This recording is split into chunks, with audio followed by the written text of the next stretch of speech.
My nickname is unpatriotic, and it's a horrible name to be called. But it must be a misunderstanding. That's all. The woman in front of me, struggling to find the right words, is my despised mother-in-law, Susan. Just minutes ago, Susan told me to leave the store, and I walked out in tears. After persistent calls from both Thomas and Susan, I returned to the store, where Susan, normally so quick to belittle me, looked more panicked than ever. She had just loudly told me to leave, calling me a stranger. What did she mean by that? I need an explanation. My name is Caroline, a 32-year-old office worker. I've been married to Thomas for 4 years, but we don't have any children yet. My life changed dramatically after the death of Thomas's father, Kingston. We were living in another state at the time. Kingston's sudden heart attack was a shock, and at his funeral, Thomas's uncle said to him, "You're the youngest and the only son. You'll return home eventually, right? Make sure Mom feels at ease." A few months after Kingston's death, Thomas announced that he had transferred to an office near home. He already made the decision and reported it to me afterward. I protested, "Why would you decide something so important without consulting me?" To which Thomas replied, "I thought you'd object." "Sorry, Caroline," Thomas said. "I know you don't get along with my mom. It's true, I dislike Susan, and she dislikes me even more. When we lived out of state, we only visited during long vacations due to work while Susan nagged, 'Why can't you come at least once a month? It's not like you live overseas. Nancy visits twice a week, you know.'" Nancy and Tracy, Thomas's older sisters, live close to their parents. Of course, Nancy can visit twice a week if she lives nearby. Thomas defended me, saying, "Don't compare us to Nancy. We have work and flying back every time is costly." Kingston tried to mediate, so our relationship with Susan was strained but manageable. Susan's primary issue with me seems to be children. I remember last summer's visit vividly when she asked, "Why don't you have children yet?" She looked pointedly at my stomach and added, "Sorry, but Nancy doesn't have any children either. Both Nancy and Tracy married before me and also don't have children." I thought she should focus on her own daughters rather than criticize me. But Susan said, "Nancy's married off, but you're different. As a daughter-in-law, you're expected to provide a proper heir." Her outdated remarks always frustrated me. Moreover, she told me, with the low birth rate nowadays, it's better to have more children for society. You don't want to be unpatriotic, do you? Unpatriotic, I thought. Who even uses such a word? Susan's comments were strange and shocking. However, when I heard that Susan was ill, even Thomas seemed concerned, leading to our recent actions. Naturally, I was conflicted. Following Thomas meant quitting my job and, more importantly, dealing with increased interactions with Susan. I even considered asking Thomas to go alone. But then I saw a social media post from a friend whose husband had cheated on her during a business trip. After much deliberation, I decided to go with Thomas, reasoning that we wouldn't be living together anyway. Susan seemed genuinely delighted by my decision. 2 weeks later, Susan invited me for tea at her place. It was the first time I'd accepted such an unwelcome invitation, but I couldn't ignore it. When I arrived at the in-laws' house, Susan and Nancy greeted me. Seeing my two least favorite people, I already wanted to leave. "Caroline, long time no see. Why haven't you visited since moving here?" Nancy asked, her tone dripping with malice. Susan sighed. "Caroline, I was so happy you decided to move here, but it seems I was mistaken. You dislike me, don't you?" I considered saying, "Yes, I do," just to seek her reaction, but of course I couldn't. "I don't dislike you, it's just that I've been feeling unwell due to the new environment," I said, which was true. I had been resting at home due to fatigue, and Thomas hadn't mentioned anything about the visit. Why was I called here today, just to hear their nasty comments? Susan accuses me of disliking her, but isn't it the other way around? How can we possibly get along under these circumstances? Nancy snapped. "How can you speak to mother-in-law like that? Apologize to her. Say you're sorry." I thought Susan would react with anger, but her response was unexpected. "You're right, I have been mean. I'm sorry, Caroline. I'm sorry about the child comments too. I was being nosy." I braced myself for a scolding, expecting some underlying malice, but there was none. Even Nancy looked surprised. All I wanted was to hold a grandchild. Nancy's husband was infertile, and Tracy seemed to have fertility issues, so I hoped Thomas and I would be able to provide that joy. Despite knowing about Nancy and Tracy's struggles, Susan had unfairly taken her frustrations out on me. Thomas and I have discussed having children and are considering it, so please, just leave us be for now. I bowed my head slightly, but I suppose I still had a conscience. I'm sorry, I said, but do visit us sometimes, Susan replied. After that, Susan and Nancy started watching TV and having tea as if the earlier awkwardness had never happened.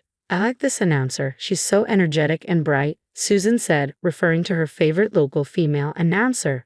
I glanced at the TV, feeling a twinge of regret. Maybe if I had been more outgoing, things could have been different with Susan and her family. It was a silly thought, but I was glad to have shared my feelings today. Perhaps things could improve. However, my hopes were quickly dashed. That night, Thomas came home and immediately started yelling. I heard from Mom that you said you have no intention of getting along. Are you saying Mom was crying? I was bewildered. Why was Thomas reacting this way? After our conversation, he had waved goodbye with a smile, and now he seemed to be accusing me of something. Look, Thomas, it's a misunderstanding on Susan's part. I tried to explain. I told her I don't know how to be friends under these circumstances. You know about my relationship with Susan. How does that turn into me not wanting to be friends? I'm beyond astonished now. I'm just scared. Thomas completely believes Susan's version of events. His earlier smile now seems like a lie. I don't know what to do. I tried to explain, but Thomas didn't seem convinced. Then I received a message from Nancy. You were a bit cheeky with Mom. After all the effort of moving here, didn't you come prepared? If you're following me here, then you should be a bit more patient. Thomas looked at me as if to say, she should be more patient. Yes, I moved here for Thomas, but it was because I care about him, not just to appease Susan and Nancy. I wanted to be with him, and that was my priority. I looked straight into Thomas's eyes and said, but it's clear that Susan and the others might never like me. Maybe you should consider marrying someone Susan approves of. The word divorce slipped out before I could stop it, and for the first time, Thomas looked genuinely panicked. Wait, hold on. How do we jump to divorce? I just want you to get along better with my family. He didn't understand that his family might never accept me, which baffled me. It seemed Thomas didn't want a divorce, as the next day, he came home late from work. I talked to Mom, he said. She said it was a misunderstanding and apologized. What a fuss. He also mentioned that it was almost Susan's birthday. Thomas suggested, how about celebrating Susan's birthday at a fancy restaurant? If we say it was your idea, maybe Mom's view of you will change. He presented it as a great plan, but I suspected that Susan's twisted nature wouldn't make her genuinely pleased with such a gesture. Still, I agreed to handle the restaurant reservation and invited Nancy and others too. Make it for 7, I said. Thomas agreed, but I was filled with unease. As Susan's birthday approached, Thomas had been acting strangely for about a week, unusually cold and responding to my attempts at conversation with vague, disinterested answers. It felt very unpleasant. I wondered if something was wrong at work, but I would soon find out the real issue. When we arrived at the restaurant, Susan, Nancy, and their spouses were already there. Thomas and I were shown to our table, and a worker glanced at us questioningly, making me feel uneasy.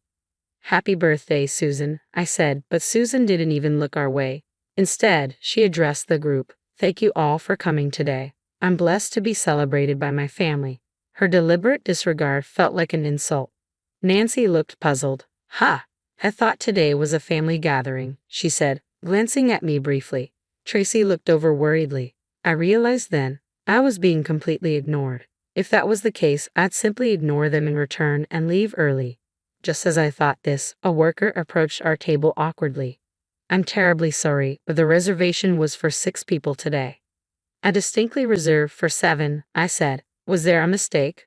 No, it should be for 7, I insisted. That's what I told them over the phone. Oh yes, but about a week ago we received a call to change the number to 6 from a gentleman. The worker explained. I was confused and looked at Thomas in disbelief. Thomas said, yes, please service for 6. Everyone's here now. I was stunned.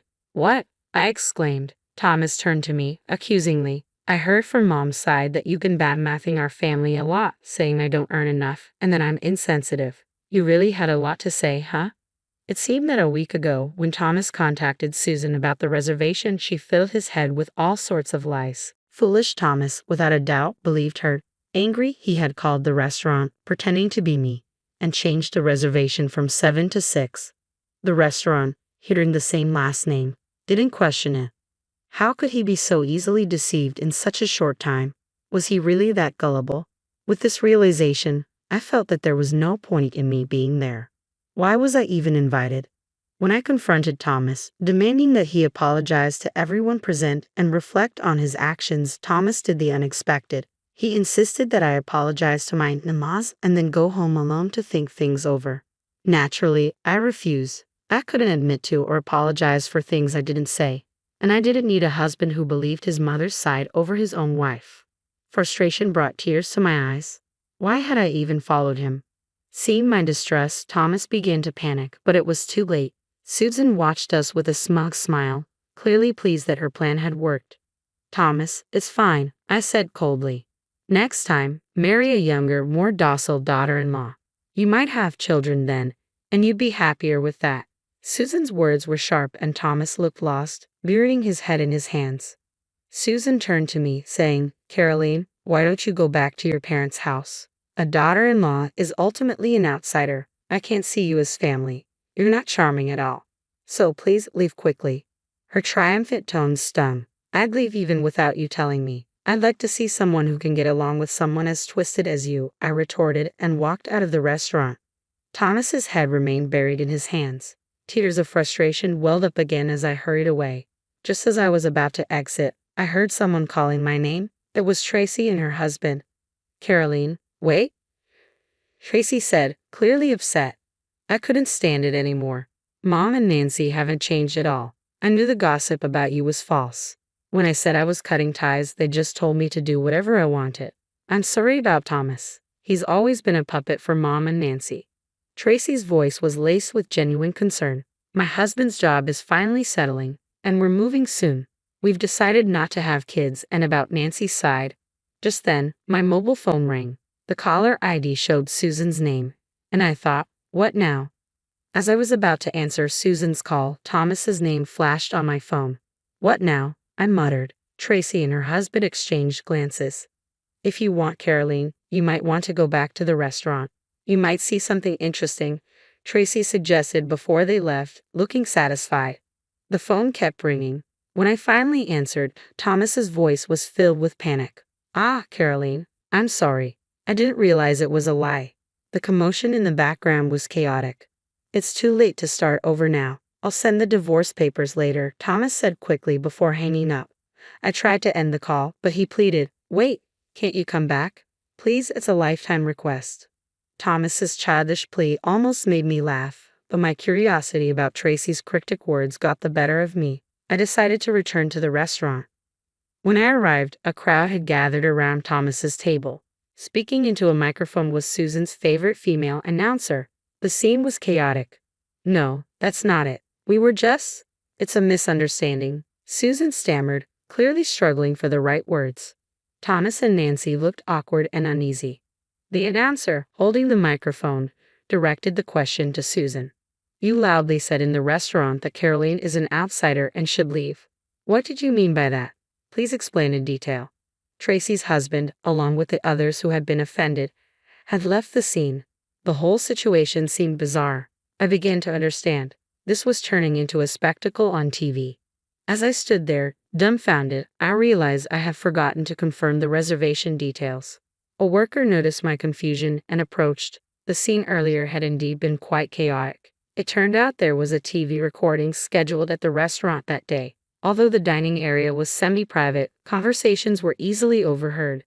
Sorry, can I have a moment for an interview? The worker asked. Not long after I left, the famous announcer appeared with a bright smile. Susan was clearly thrilled. I'm a big fan. An interview? Absolutely, she said enthusiastically. The interview's topic was daughter-in-law and mother-in-law issues. The announcer mentioned, we heard about the heated argument earlier. The daughter-in-law left in tears. What happened? Caught off guard by this unexpected question, Susan and Nancy's faces turned pale. They were clearly unable to discuss the embarrassing truth that they had lied to drive away their son's wife. Thomas spotted me and pleaded, Caroline, please, I can't let this shame be known. It was all my misunderstanding. He looked utterly pathetic, but I had no affection left for him. I turned my attention to Susan, who smiled and said, oh, we usually call each other Carrie. Ah, Carrie, come over here. I approached silently as she beckoned. The microphone was pointed at me. You say you call each other Carrie, but how does the daughter-in-law see her mother-in-law? The announcer asked. I've never been called that, I replied. I've been called unpatriotic several times for not having children, though that's due to Thomas and me not feeling ready or confident enough to raise children. We haven't even tried for over 2 years. That's what I was always told was grounds for divorce.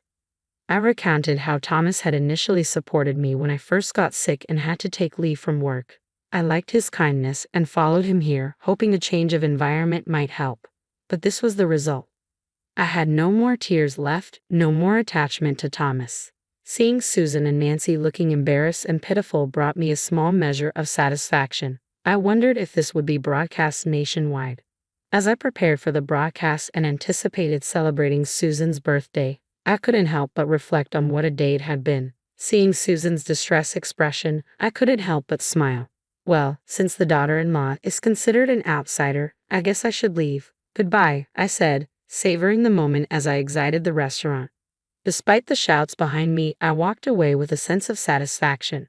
In the end, Susan and her family managed to block the broadcast, so the footage never aired. However, the incident had gained enough attention to become the talk of the town, quickly spreading among relatives and acquaintances. After that day, I returned to my room, packed up, and went back to my parents' house. I sent the divorce papers to Thomas, but they weren't promptly returned. Considering it might be time to involve a lawyer, I was surprised when Thomas showed up at my parents' house. My father, Stephen, handled the situation with a firm demeanor. Thomas offered a heartfelt apology, saying he planned to cut ties with his family and would only believe in me from now on. But his words held little weight now. Stephen, usually a gentle man, was visibly injured. Why didn't you realize this sooner? What have you done to Carolyn all these years? Just sign the divorce papers and leave, he said sternly. Thomas, with a face full of regret, handed over the divorce papers, written in shaky handwriting. Despite the difficulty in reading them, the papers were processed successfully. It turned out that Nancy was the real cause of their infertility, though she had blamed her husband. Now close to divorce, she no longer had time to visit her in-laws. Thomas returned to his family home, living with Susan in a small town where they likely faced uncomfortable rumors for a while. For me, this was all in the past.